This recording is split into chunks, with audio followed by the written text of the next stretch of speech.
नमस्कार दोस्तों, कैसे हैं आप। मैं doctor Sonveer Singh from government polytechnic Jansath Muzaffarnagar से चैनल में आपका स्वागत करता हूं। दोस्तों, आज के लेक्चर में हम इंस्ट्रक्शन साइकिल को कंटिन्यू करेंगे।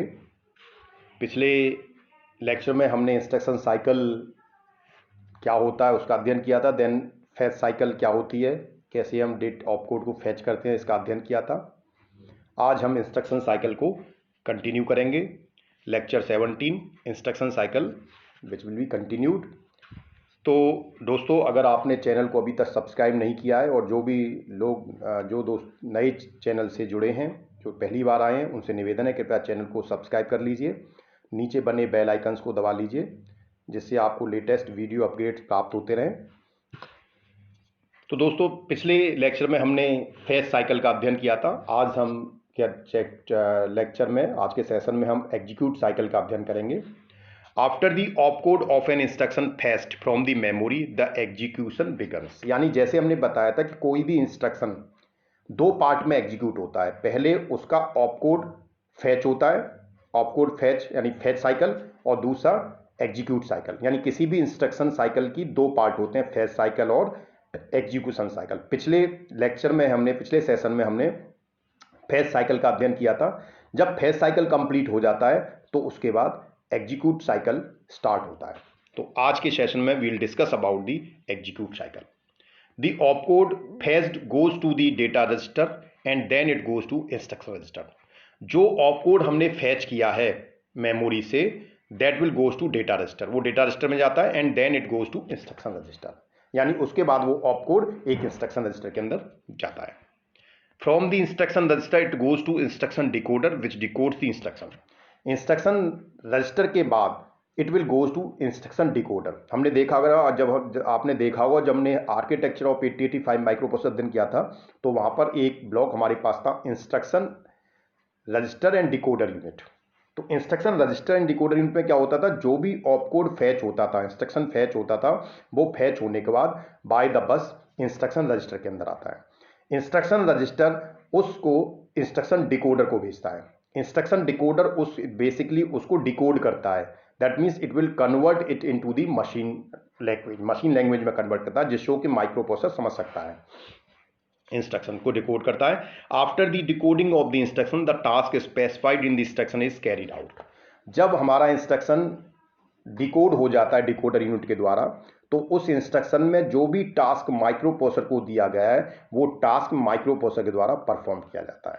सो this is the another step which is perform by the micro processor during the execution cycle. Time required to execute an entire instruction is called execute cycle. तो पूरे instruction को execute होने में जितना समय लगता है, यानी फैच होने के बाद से और इंस्ट्रक्शन को कंप्लीटली एग्जीक्यूट होने तक जितना भी समय लगता है, उसको हम बोलते हैं execute cycle. That is the execute cycle. Then the execution of one byte instruction is immediately performed. The time taken in execution is 1 clock cycle. अगर कोई भी इंस्ट्रक्शन 1 बाइट का होता है तो उसको एग्जीक्यूट होने में बहुत कम समय लगता है। इट इज इमीडिएटली परफॉर्म्ड और it will only take a 1 clock cycle. अगर 1 क्लॉक साइकिल की हम बात करें तो 1 क्लॉक साइकिल कितनी होगी, this is the 1 clock cycle. यहां से स्टार्ट हुई, यहां से और यहां तक कंप्लीट हो गई, दिस इज 1 क्लॉक साइकिल। एक T1 स्टेट के अंदर वो कंप्लीट हो जाता है, 1 क्लॉक साइकिल के अंदर कंप्लीट हो जाता है, क्योंकि वो 1 बाइट का इंस्ट्रक्शन है। देन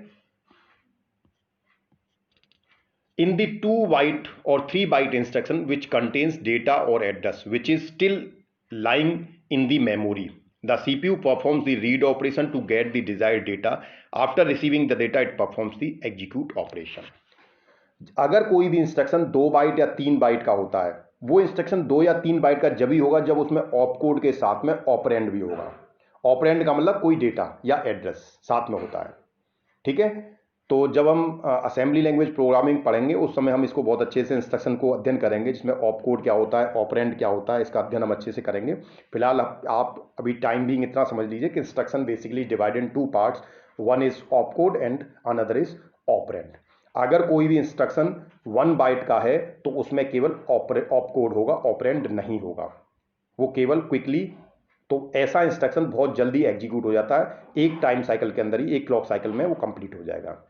लेकिन अगर कोई भी इंस्ट्रक्शन 2 बाइट या 3 बाइट का होता है तो ऑब्वियस है कि उसके अंदर ऑपकोड के साथ में ऑपरेंड भी होगा, यानी जो भी टास्क परफॉर्म की जा रही है वो किसी डेटा पर परफॉर्म की जा रही है, किसी एड्रेस पर परफॉर्म की जा रही है। तो ऑब्वियस है अब डेटा माइक्रोप्रोसेसर को उस पर्टिकुलर डेटा को रीड या राइट भी करना होगा अकॉर्डिंग टू द इंस्ट्रक्शन। तो उसमें माइक्रोप्रोसेसर क्या करता है कि वो जो भी सेकंड बाइट और थर्ड बाइट है जिसमें डेटा या एड्रेस है, उसको मेमोरी और सीपीयू से read operation lying in the memory, the CPU perform the read operation to get the desired data. तो उस डेटा को, पर्टिकुलर डेटा को जो ऑपरेंड में है उसको रीड करने के लिए रीड ऑपरेशन परफॉर्म करता है, और जब वो उस डेटा को रीड करने के बाद रिसीव कर लेता है then it will execute the operation. उसके बाद वो उस पर्टिकुलर टास्क को परफॉर्म करता है। Then we comes on the machine cycle. Each read and or write operations of the 8085 is referred to as a machine cycle. यानी कि जो भी रीड ऑपरेशन और राइट ऑपरेशन 8085 में होते हैं उनको जनरली हम मशीन साइकिल बोलते हैं, उसको हम क्या बोलते हैं, machine cycle. And 8085 instructions execution consist of a number of machine cycles. तो जो भी 8085 में इंस्ट्रक्शंस होते हैं तो उसमें एक से ज़्यादा मशीन साइकिल भी हो सकती हैं। These cycles varies from 1 to 5. वो जनरली साइकिल्स M1 से लेके M5 तक होती हैं डिपेंडिंग ऑन दी इंस्ट्रक्शन। तो यानी कि जो मशीन साइकिल, यानी कि जो भी रीड ऑपरेशन राइट ऑपरेशंस होते हैं, रीड ऑपरेशन राइट ऑपरेशंस को परफॉर्म होने में जितना समय लगता है उसको हम मशीन साइकिल बोलते हैं। मशीन साइकिल जनरली 1 से लेके 5 तक हो सकती हैं, जिसको हम M1 या M1 से लेके M5 तक रिप्रेजेंट करते हैं। ये जब भी होगा जब हमारा इंस्ट्रक्शन 2 या 3 बाइट का होगा। तो अब देखें हम, तो अब हमारी जनरली इंस्ट्रक्शन साइकिल जो बेसिकली है, it is divided in 2 part. One is a fetch cycle, another part is execute cycle.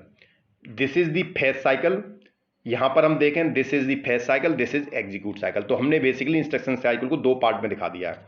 अब हम मशीन साइकिल की बात करते हैं।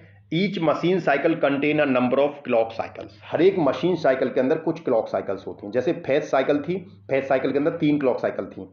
इसी तरह से एक मशीन साइकिल के अंदर एक से ज्यादा क्लॉक साइकिल्स हो सकती है। मशीन साइकिल क्या बोलते हैं, जिसमें रीड या राइट ऑपरेशन परफॉर्म होते हैं। रीड या राइट ऑपरेशन परफॉर्म होने में लगे हुए समय को हम मशीन साइकिल बोलते हैं।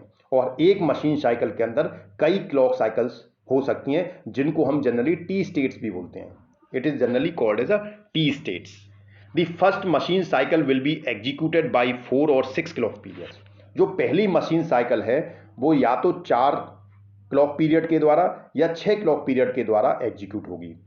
The machine cycle that follows will have 3 clock periods और T state. The machine cycle that follow will have 3 clock period और टी स्टेट। तो मशीन साइकिल के अंदर जनरली 3 टी स्टेट्स होती हैं। This is the simply machine cycle.